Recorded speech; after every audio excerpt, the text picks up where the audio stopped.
tomorrow, Victorians will go to the polls, if they haven't voted already, to determine if Dan Andrews will serve another term. And despite having the biggest debt of any state, both leaders are making big spending promises. For more, we're joined by ALP National President Wayne Swan in the studio and Neil Mitchell from 3AW. Nice to see you both. So, Wayne, Dan Andrews has voted early and not in his electorate. Jeff Kennett reckons that's insulting. I don't think it's any big deal. I mean, he's the Premier of the state. He represents the city. He represents the state and every electorate in it. It's nothing extraordinary about not necessarily voting. It's a bit weird to not be voting on election day in your own electorate, surely. No, because most people these days are starting to vote early anyway. They vote by postal voting, they pre-poll. Not when you're the Premier, though, Neil. What do you reckon about that? It is a big deal. I've never heard of it happening before, and he's done it because he's worried about going into his own electorate and being harassed. His security people, understandably, have been restricting his movements around the place because everywhere he goes he gets heckled because he's on the nose. Your Premier, Wayne, is very, very much on the nose. People don't like him. Doesn't mean you'll lose. You'll probably sneak in, but they don't like him. Well, I'm not surprised Neil's saying that, but the truth is that the Premier down there has been bold and he's had vision. It's actually an opinion. I reckon it has been a grubby campaign, right? I just don't reckon we've seen one that's been this nasty in a long time, Neil. We need a shower in Victoria. It's been that nasty, it's been dishonest, it's been grubby, and it hasn't addressed the big issues. Wayne says he'd expect me to say it. Heaven forbid I've got an independent opinion here, and my opinion is that this government is disgraceful. The opposition's not a great deal better, but this government is absolutely disgraceful. They've been totally dishonest on the issue of fracking, for a start, and they've misled the people. Neither side has addressed the debt, which Wayne, as the former Treasurer, would know is a massive problem. Neither, we'll just ignore that, we won't worry about that. Neither's going to fix the health system, they're just going to patch it. Victorians have been conned right through this, and they need a shower. Well, I can't agree with any of that rubbish. I mean, come on, the debt is enormous. It's bigger than Tasmania and New South Wales and Queensland combined. And they're both leaders are spending like drunken sailors. All the time, actually. Victorian Labor's got a very good plan for the future. They've got investment and infrastructure. They're looking after the climate transition. They're getting into renewable energy, dealing with all of the big issues. And all we get is that sort of negativity from Neil. It's fun to watch this, though. They haven't even put the costing for this stupid... Surely even you wouldn't support this stupid suburban rail loop. They haven't even put the costing into their figures, $125 billion.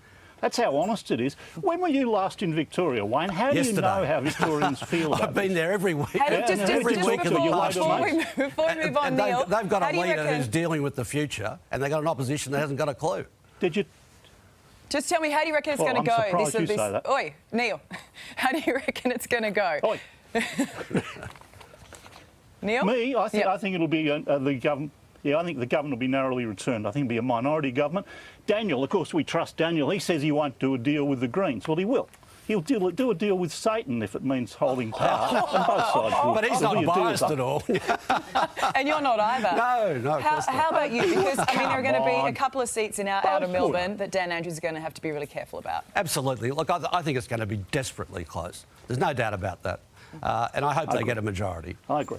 Anyway, I think most Victorians just want it over and done with. Hey, Swanee, what did you make of Josh Frydenberg's spray at his former leader, Scott Morrison, calling it a betrayal and extreme overreach in taking over his Treasury portfolio? What took him so long?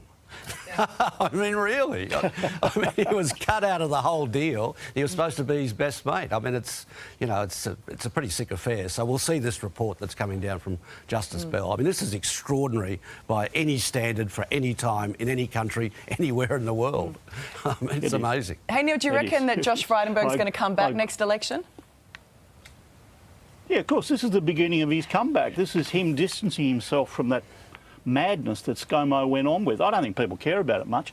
He was out on the pre-polls this week, Josh, handing out cards. He's distancing himself from ScoMo. He will certainly run again, and he might end up leader. And isn't it strange that a rabid old Conservative like me, I agree with Wayne Swan on this. Unity ticket, Neil. I tell you what, it has been a roller coaster with you two this morning. You just mentioned the word madness, Neil. I'll tell you what's madness. Possible strike action by Qantas cabin crew over the silly season. Wayne, I think as a travelling public, we've had enough, haven't we? Yeah. Well, we've got some of the toughest anti-strike laws in the world. And for there to be protected industrial action, there has to be a vote of a majority of all of the workers on site. So the workers must be pretty pissed off if they're doing protected industrial action. So I think Qantas has probably got a bit to answer for here. And Kitty's at home, he said peeved, if in case you were listening closely. Neil, I hope you weren't planning on going anywhere this Christmas. Look, I don't think it'll happen. I think they'll call it off. But what annoys me is gouging by Qantas. You look at the airfares, they're gouging to make up money. Now we've got the workers understandably saying we want our cut as well. We put $2 billion into this lot through the pandemic, $2 billion in taxpayers' money, which wasn't wrong. We had to do it. But come on, let's give us something back. Give us some decency. I'll back Neil in there, 100%. Whoa, OK. Now a track record now is two like... out of three. 2 out of 3 is not bad. I love it. You two just railing against the whole world this morning. Nice to see you, Swanee. Good to chat to you, Neil.